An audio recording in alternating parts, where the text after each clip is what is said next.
Olá, pessoal! Eu sou a Fernanda Delboni, CEO da Tech Social, e estamos no PodTech, nosso podcast para engajar a nossa comunidade e falar de tecnologia de um jeito fácil, simples, rápido, acessível, exatamente como o nosso propósito, que é democratizar o acesso a soluções tecnológicas de impacto na gestão em empresas no mundo. E claro que para um primeiro episódio eu não poderia deixá-lo de fora, Daniel Marini, nosso super cliente da ForeSea, empresa de Oil and Gas, segmento Oil and Gas, e quando a gente concebeu esse podcast, a primeira pessoa que a gente pensou, Daniel Marini. Ia trazer o tom que a gente esperava. Te passo a palavra, Daniel. É um prazer gigante estar aqui. Acho que a gente realmente criou uma história onde a gente fala de tecnologia, né? E a minha tecnologia, ela começa de uma forma pitoresca, rabiscando e tal. E acho que encontramos em vocês aí realmente essa empresa que conseguiu decifrar as loucuras que a nossa cabeça traz aqui em realidade. Sentada de cá, guiando aqui a companhia e ouvindo o cliente trazer isso pra gente, é um lugar muito especial. E é muito legal essa oportunidade de estarmos juntos aqui, porque a tua história e essa jornada que já tem aproximadamente uns 7 anos, é fundamental deixar registrado e contar essa história, né? Quando eu olho pra trás, eu lembro de você lá no nosso escritório, ainda do Eloy Chaves, né? Pré-pandemia muito longe ainda de pandemia, não era nem pré-pandemia, faz muito tempo. E hoje aqui em 2024, a gente juntos no estúdio, gravando, deixando essa história registrada da nossa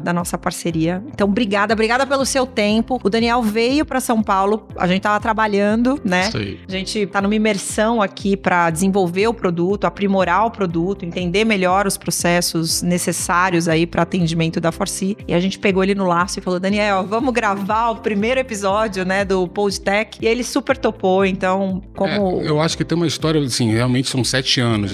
A gente tinha um sonho, né? Na verdade, veio o grande desafio de, vamos falar de gestão de fornecedores. Naquela época, a gente olhava benchmark, mercado, não tinha absolutamente nada voltado para uma área que ia tocar realmente a parte de gestão de fornecedores. Isso estava muito diluído na atividade do comprador, muitas vezes até em outras áreas. E hoje a gente até vê na área de qualidade, na área de pessoas, tocando gestão trabalhista, de fornecedores e tal. Então, a gente, desde o início, a gente tinha 2 possibilidades, né? A gente sempre comenta isso até hoje. Tentar seguir um caminho de gestão de fornecedores, onde a gente seria um arquivo digital, né, onde a gente iria tratar todas as questões documentais, de não conformidade, de pontos de fornecedores, para jogar no repositório digital e ficar lá para o dia que desse algum problema, né, a gente abria essa gaveta digital e apresentava, ou a gente iria seguir um caminho para ser protagonista na gestão de fornecedores. E aí entra o grande desafio, né? A gente sabia o que a gente queria. Eu acho que entra um ponto, acho que muito interessante, que muitas vezes as empresas batem na porta, e você vai falar com mais propriedade do que eu. Tô com um tipo de problema,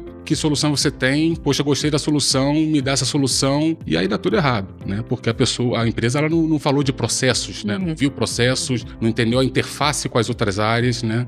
Então, acho que tende a ser um caminho bem complicado, né? E a gente não. A gente tentou seguir um caminho onde a gente tinha um planejamento do que a gente queria. A gente montava o processo, as etapas correlacionando com os demais fluxos da área de supply, do demandante, né? E aí, quando estava tudo organizado, a gente começava a mapear mercado e trazíamos as soluções de prateleira. E aí fizemos isso com a parte de homologação, depois a gente reproduziu isso para gestão trabalhista, depois para processo de avaliação, depois para processo de auditoria. Tudo seguindo o mesmo caminho, planejando no processo e a solução de prateleira. Quando a gente viu, isso tem uns 4 anos atrás, a gente falou: ferrou, aonde que a gente vai? Sim. Quando o diretor me ligava pedindo alguma informação, eu pedia para a equipe demorava séculos navegando entre uma solução e outra. E daí vem a história de, gente, a gente tem um mundo de informação, agora a gente vai precisar de umas 18 pessoas para conseguir consolidar isso daqui. Ou vamos para o mercado buscar uma solução. É legal te ver olhando para trás e como é que foi que isso aconteceu, mas eu acho que é importante você trazer pra gente, Marini, quem é você dentro da ForeSea e em qual segmento a ForeSea está inserida, claro, sob uma perspectiva mais ampla, porque eu tenho certeza que houve um turning point, houve um momento que vocês olharam ali pra gestão. Claro que você tá me trazendo uma dor. Poxa, eu buscava um dado ou uma resposta executiva ali para um executivo da companhia, eu buscava um dado que pudesse ser utilizado para uma tomada de decisão e eu levava séculos para ter acesso a essa informação, né? Eu levava um baita tempo para ter acesso a essa informação, apesar de ter ferramenta, de ter sistema, mas eu levava um tempo para processar essa informação. Esse é um motivo, né? Eu imagino que alguns outros fatores levaram vocês ali para um ponto de virada, né? Para um turning point. Quem era você nesse cenário e nesse contexto? O que você fazia? O que você faz hoje, né? Porque a gente está falando de algo de algum tempo atrás. E em qual segmento você está inserido, né? Quais são as dores desse segmento? Por que coloco isso? Porque a gente tem alguma abrangência, a gente tem uma comunidade especialmente robusta e certamente as tuas dores, os teus desafios são o de outras empresas. Então,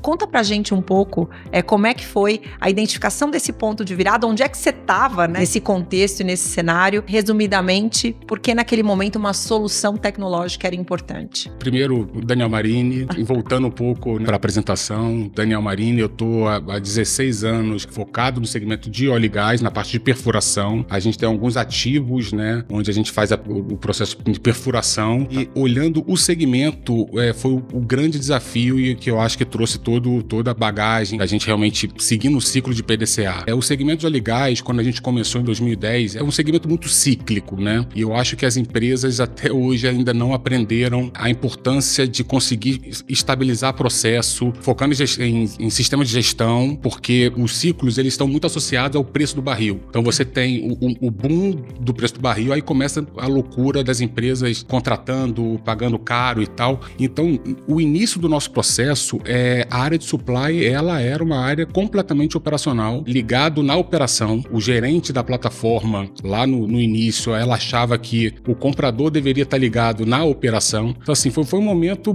muito complicado no início, mas que trouxe grandes desafios quando o ciclo começou a cair. E aí entra a área de supply como protagonista. O que a gente fez nesse momento? A gente chamou uma consultoria, a gente já sabia o que a gente queria fazer, o que a gente precisava fazer para estruturar a área, que era, de fato, dar um protagonismo para a área de supply, que 70% do dinheiro da empresa passa por nós. Ali, então, perfeito. A gente sabia o que precisava fazer. Contratamos uma consultoria que mapeou o processo, fez o redesenho e a gente começa a implantar isso e começamos a falar de sistema. Inclusive, nesse período, eu passei 2 anos focado em um projeto de sistema, onde basicamente a gente pegou o nosso RP da época e foi fazendo diversas melhorias, trazendo tecnologia já embarcada. Acho que foi em 2016, mais ou menos, a gente traz uma solução de diligenciamento que na época foi revolucionária, com tudo automatizado, mandando e-mail para fornecedor, cobrando, remarcando data de entrega. O ponto principal, a gente conseguiu formar dentro de supply uma cultura de melhoria contínua e isso desmembrado em toda a equipe. Eu acho que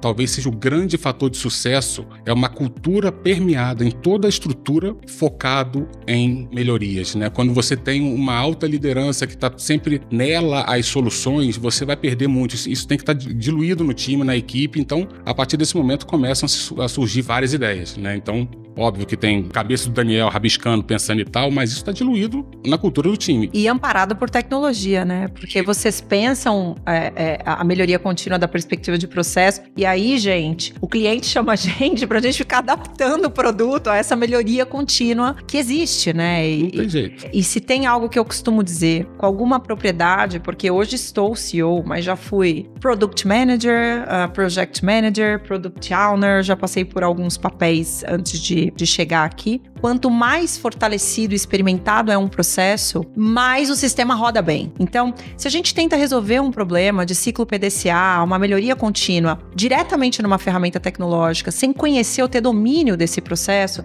talvez um teste AB, a gente poder experimentar com equipes diferentes, situações, cenários diferentes. A tecnologia não roda, ela não resolve problemas de processos que as equipes não têm domínio. Às vezes até atrapalha. Com certeza, deve ter várias passagens para contar o quanto implantar tecnologia sem domínio do seu próprio processo é um erro, né? Não faz muito sentido. Na hora que a gente espera a entrega, a gente não consegue a entrega, né? Então a gente tem que ter bastante domínio desse processo.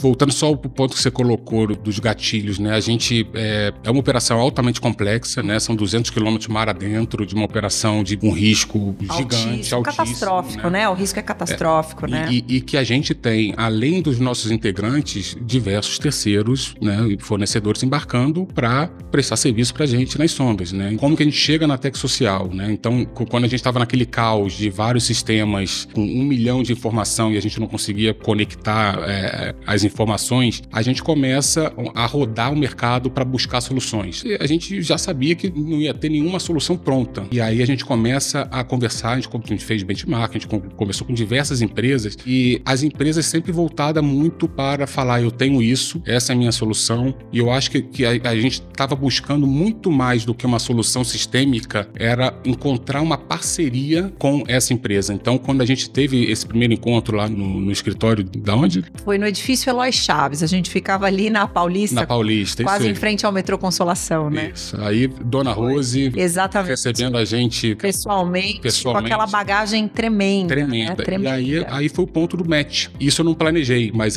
depois eu descobri que eu estava procurando exatamente esse relacionamento. Esse efeito tangencial. Ela parou e aí, olho no olho, ouviu a nossa demanda, soube colocar isso eu tenho, isso eu não tenho, tal, mas o principal, gostei da ideia, gostei do desafio e quero estar com vocês nessa jornada. Isso, e aí era isso que a gente estava procurando. Na época, vocês tinham parte do que a gente queria, mas eu acho que houve um match muito grande de comprar o projeto. E ali foi o casamento. Então a gente não tinha falado de valor, não tinha falado de... né, mas ali a gente saiu de São Paulo sabendo que a gente iria iniciar. É interessante você passar por essa precursão aqui do que foi a nossa jornada junto da ForSee, né, junto dessa conta, porque nós tínhamos como sócia fundadora a Rose, profundamente conhecedora de processos. A Época Tech, ela não estava posicionada estrategicamente como ela está hoje. Ela era uma empresa que era um híbrido de software house com body shop. Eram exatamente esses os desafios que a gente procurava. Então, quando o cliente quer um atendimento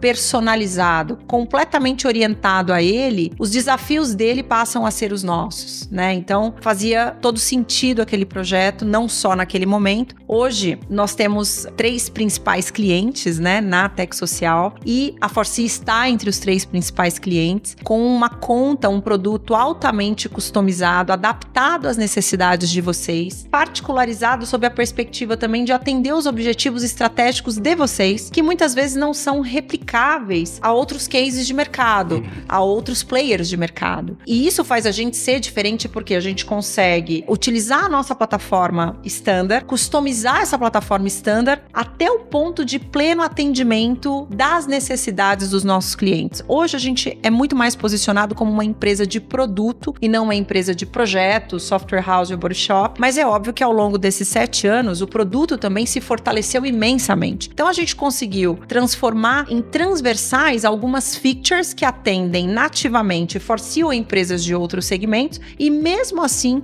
a gente preserva aqui a nossa frente de projetos e de produtos que continua adaptando especialmente essas contas altamente particularizadas. Então a gente não deixa de customizar, não deixa de atender, mas a gente abre uma frente de mais escalabilidade, onde a gente consegue replicando um modal mais standard, né, mais aplicável a outras empresas de outros portes e especialmente talvez de menor complexidade, porque eu não sei se o público que está nos ouvindo consegue tangenciar o que é uma empresa de risco catastrófico. Então significa que se você não tiver um determinado controle tecnológico que nasce lá nos processos, né, porque sem o processo a tecnologia não roda, mas se a gente não tem ali uma tecnologia avançada a ponto de remediar e mitigar alguns riscos, pessoas morrem, né? Então pessoas, que é o ápice, né? Então a gente tem a perda, né, das pessoas, a morte, né, esse tipo de acidente, e a gente tem as catástrofes ambientais também que podem ocorrer por falha processual, que obviamente grande parte hoje espelhada em tecnologia. Então é um estreitamento vital para o negócio, porque pode significar inclusive a morte da empresa também, né? O negócio pode se esvair, ele pode deixar de existir se a gente não tiver esses processos bem acomodados, e tecnologia nunca, em hipótese alguma, a gente quer chegar numa situação de morte, de perda de uma pessoa numa plataforma, né? É o ápice, né, Marine? Acho que é o limite aqui que nenhum executivo, ninguém sentado em nenhuma posição a gente quer chegar, e é muito bacana olhar como é que a gente vai atacar a mitigação desses potenciais cenários por meio de processos e de tecnologia, porque é só isso que vai garantir a real mitigação. Isso trouxe pra gente realmente muito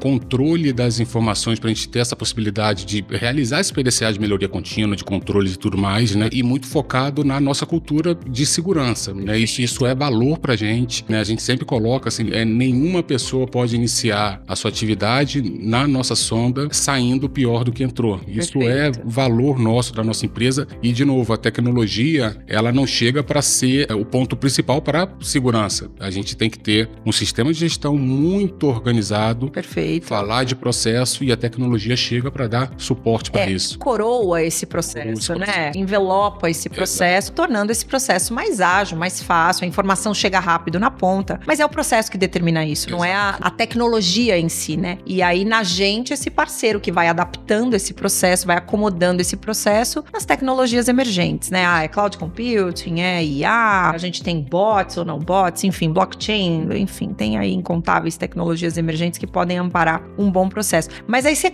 acaba contando pra gente como é que foi a jornada de escolher a gente, né? E eu trazendo essa ponderação de qual era o nosso momento, qual era o momento de vocês. Hoje a gente muda um tanto o nosso posicionamento estratégico como empresa, mas preserva para atendimento dessa conta tão importante pra gente a nossa capacidade de ir adaptando os processos de vocês à tecnologia. E a gente tá aqui em São Paulo, o Marine veio do Rio pra cá. Na outra semana a gente vai pra Macaé, o time vai encontrá-lo de novo. Estreitamento dos entendimentos. E seguindo na evolução das soluções. Né? Constantemente, não pode parar, né? Só pode evoluir, só pode crescer. E claro, você passou brevemente pelo que foi implantado na ForeSee. Mas fala mais detalhadamente pra gente, numa jornada aí door to door, né? Do começo ao fim, onde é que a gente começa com o Sim Supply ou com os serviços que vocês têm lá e onde é que termina esse processo também dentro do Sim Supply. Conta um pouco pra gente quais foram as inovações implantadas e o que a gente tem aí no roadmap de evolução. Só uma pequena correção, porque nunca termina, né? É verdade.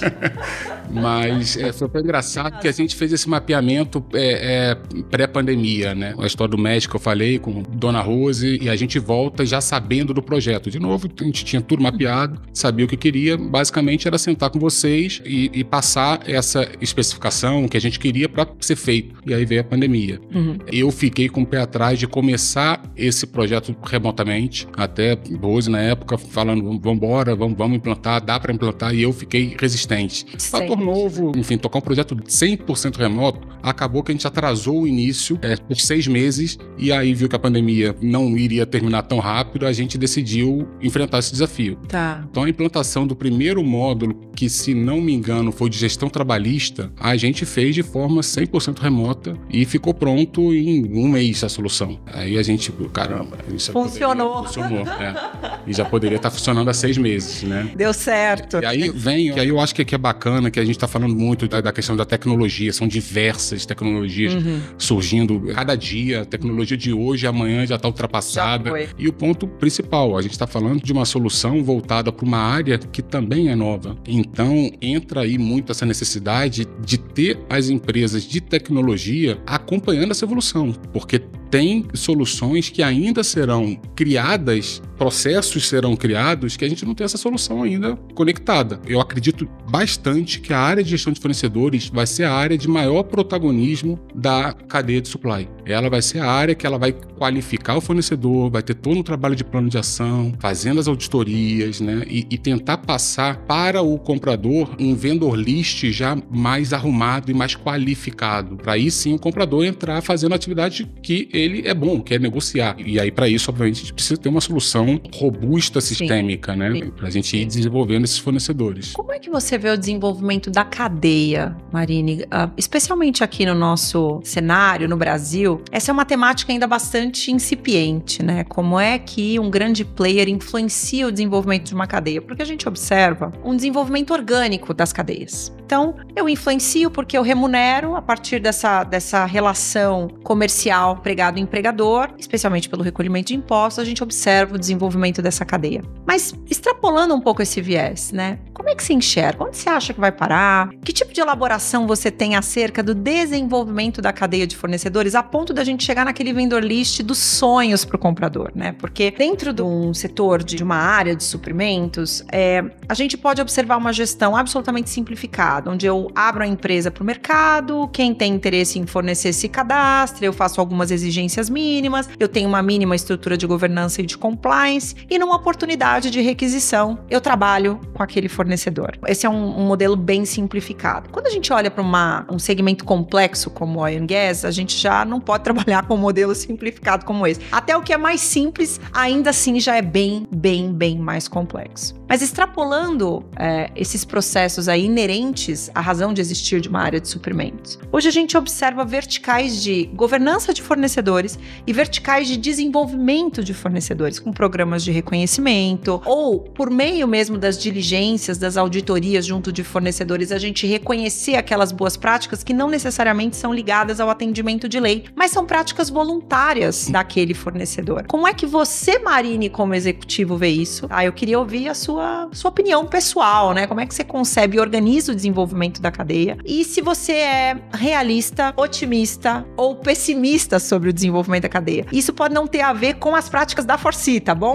A gente pode falar em linhas gerais. Eu não vou falar de otimista, pessimista, assim, eu sou apaixonado pela cadeia de supply, pelo processo de supply, olhando o que eu de fato acredito. É uma jornada que, primeiro, precisa estar sempre muito conectada com a estratégia, com o board da empresa. Acho que aí é qualquer segmento. Se não houver um entendimento do board da empresa de que isso é importante, de que supply precisa desse protagonismo, isso não acontece. O supply não consegue evoluir e tratar os temas de forma individualizada. Então é uma jornada que, ao estar conectada com a estratégia da empresa, com o patrocínio do board da empresa, eu acho que o ponto principal é a cultura de querer fomentar esse mercado. Então a nossa área de gestão de fornecedores, desde o início, ela não começou sendo uma área punitiva. A gente sempre quis buscar parcerias. Não excludente, não né? Excludente. Não excludente. Até tem, inclusive, né? Tem as punições, tem cláusulas de multa, e isso tudo faz parte do game, não tem jeito. Mas a área de gestão de fornecedores, o grande foco dela é fomentar esse mercado. Aí falando do segmento, a gente tem um fator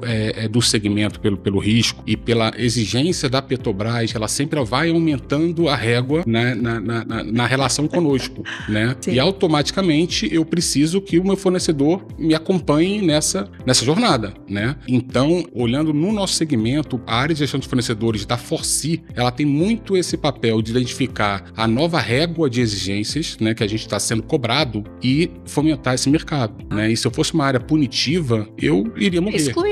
Excluiria. Não teria gente. Eu teria um vendor list muito menor, enfim. Então, desde o início, a gente sempre tentou buscar também essas parcerias de mostrar valor, e aí fomos estruturando. Você imagina, há 5 anos atrás, 7 anos atrás, um processo para um fornecedor entrar e me precificar, basicamente ele tinha lá um processo padrão que você colocou. É um processo de cotação, que você vai ter lá o item ou o MD ali dentro, ele precifica e acabou. Chamam 3 e... Agora, 3 e acabou. Agora, o cara, para entrar, ele vai ter que colocar uma série de documentações, né? Aí ele entrou, ele participa de um processo de qualificação, ele muitas vezes tem que passar por um processo de uma auditoria presencial, ele é avaliado mensalmente. 100% dos nossos fornecedores hoje que prestam algum tipo de serviço nas nossas sondas, a gente roda o ciclo de avaliação mensal, tem todo um controle de gestão do trabalho. Então, assim, o HH desse fornecedor hoje prestar um serviço pra gente é diferente. E isso você não consegue sem criar essa relação de parceria, sem mostrar valor para o fornecedor disso. Sim. Então, muitas vezes a gente pega na mão, a gente ajuda a desenvolver, muitos fornecedores não sabem como vão se estruturar, e hoje a gente ajuda a montar um sistema de gestão, trazendo questões de certificação e tal, muito com esse foco de fomentar cada vez mais e ter um mercado de fornecedores cada vez mais qualificado para nos ajudar a atender o nosso principal cliente. Esse é um legado inegável, né, que o segundo setor deixa para a sociedade como um todo. Porque... E a gente falou da questão do bater, e aí a gente fecha com prêmio. Tirando a Petrobras, a gente foi pioneiro com a questão da premiação de fornecedores, né, em Macaé. Então a gente criou isso tudo muito graças ao banco de dados, toda a gestão que a gente tem, o ciclo. A gente está indo ano que vem para o 3º prêmio de fornecedores, que a gente basicamente oficializa essa jornada. Eu considero essas iniciativas assim o grande legado das companhias, né? E eu acho que você trouxe um ponto importante. É uma decisão do board, né? Transversalizar essas práticas e a gente olhar para suprimentos sob uma perspectiva de desenvolvimento.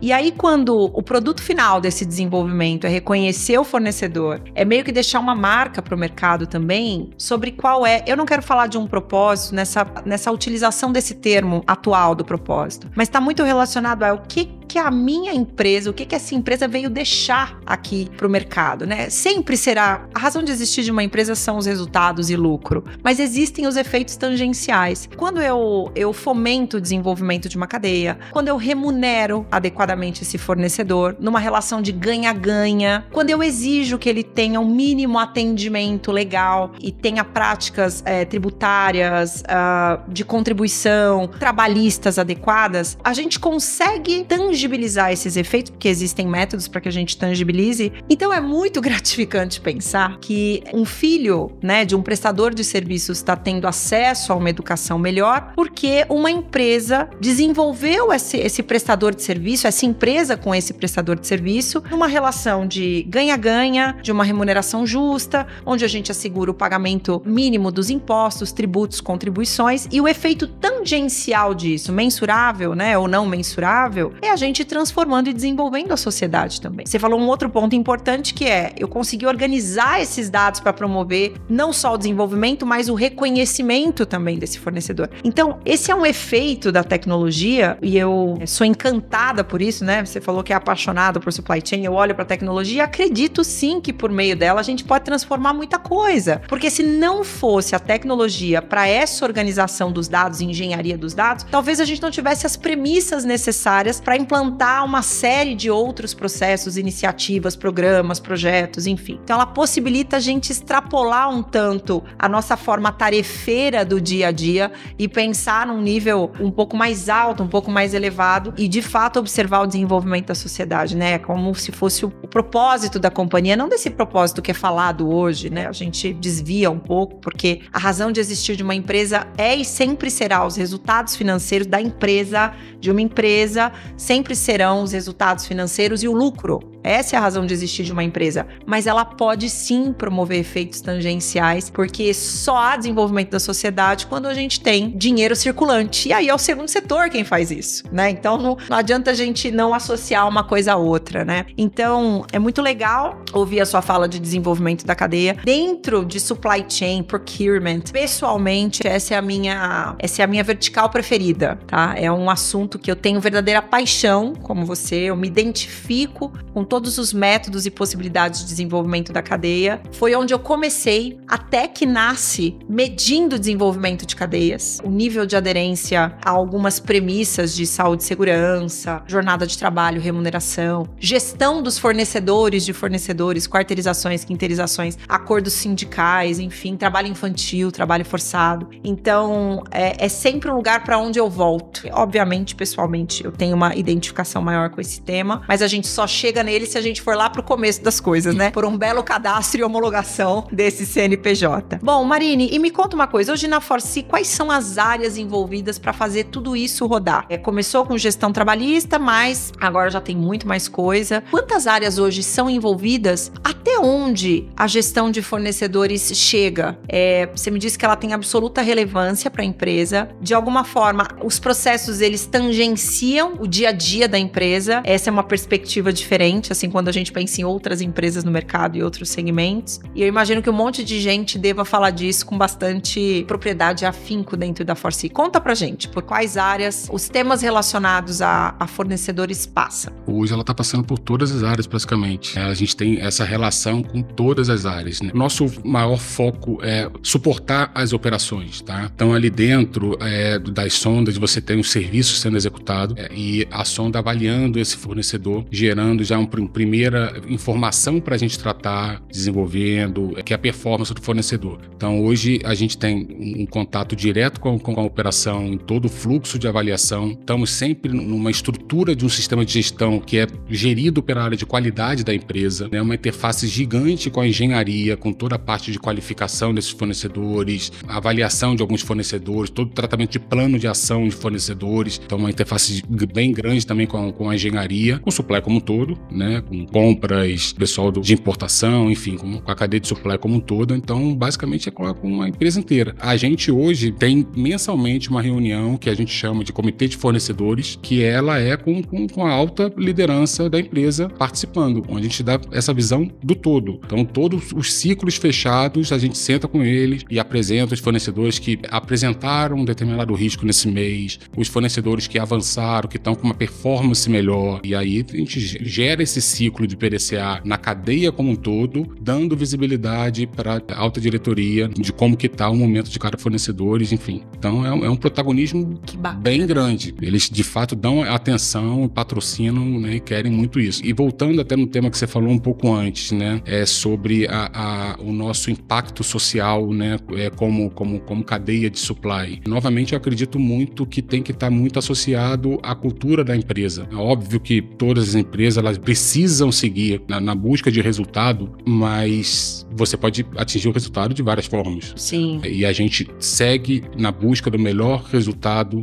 focando em pessoas, focando em segurança, né? E quando a gente fala de pessoas, é pessoas internas, fornecedores, sociedade, todo um trabalho que realmente precisa vir em cima de uma cultura. Não dá pra gente querer valorizar uma questão social sem acreditar nisso. Então, acho que tem muito essa questão da cultura da empresa. E voltando a falar do prêmio, né? Maravilhoso por reconhecer, aí você tem o executivo da empresa recebendo aquelas falas lindas e tal, mas o mais bonito é o pós-prêmio, quando você vê as publicações das empresas vencedoras, cara, com um cara que participou do recebimento do material, do início do processo. São falas, assim, que ali, sim, de fato, eu me realizo, de fato, sim, como ser humano, profissional e ser humano, né? É a mesma coisa, no final do dia, ser humano e profissional, mas eu acho que fecha. Sim. Através do profissional, sim, essa recompensa humana, ela é intangível, é uma coisa extrapola, né, todo o entendimento. Tudo. E eu imagino que vocês devam ter, óbvio, grandes empresas atendendo, mas com certeza vocês têm empresas menores, empresas que têm uma dependência da ForeSee, tem um aspecto positivo, mas também tem um desafio que é administrar esse risco de empresas altamente dependentes das maiores. Em contrapartida, é essa pequena empresa que num dado momento ou situação você pode ligar para ela, porque ela certamente vai te atender e vai responder o que você está precisando naquele momento. E temos muitos depoimentos via prêmio ou na gestão do dia a dia com esses fornecedores desse cara pequeno trazendo o agradecimento que o nosso sistema de gestão, né, de fornecedores fez com que ele atingisse um determinado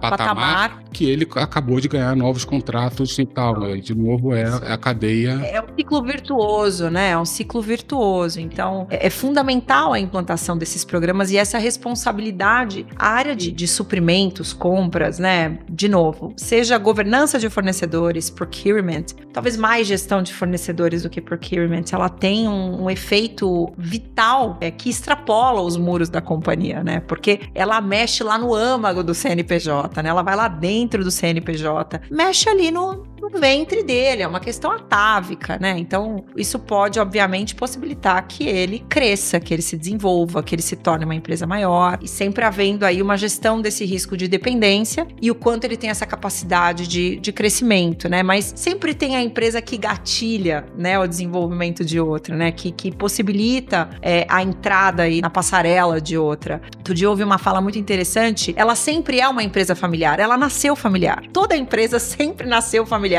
e ela vai se transformando. Isso vai muito ao encontro dessas menores que certamente atendem ou atenderam vocês um dia e de alguma forma foram se profissionalizando, foram crescendo, foram tomando outras proporções, né? E aí eu queria saber que resultados já foram obtidos, assim, se você tiver números que você possa divulgar, trazer pra gente, o quanto cresceu, quanto tinha de fornecedor para quanto foi, uma medição de eficiência operacional, uma medição de riscos, né, minimizados, mitigados, enfim, remediados, em efeitos práticos. Quais foram os resultados obtidos a partir, então, dessa condição de melhoria contínua nos processos? Isso vocês já traziam, faz parte aí de vocês. Vem a tecnologia coroando essa cultura de melhoria contínua dos processos. E aí eu imagino que agora vocês tenham um data-driven super legal, né? Dá para tomar muita decisão aí com baita painel de gestão, com dados que levam vocês mais rápido para onde vocês querem ir, né? Aí entra talvez um ponto do cuidado com a tecnologia, assim, porque a tecnologia ela te dá tudo de mão beijada, que aí esses números eles não são muito claros na minha cabeça, porque eu pego o celular, assono, vejo e tal. Sim. Mas olhando os benefícios que você tem, a gente, há 3 meses atrás, a gente atingiu 100% do nosso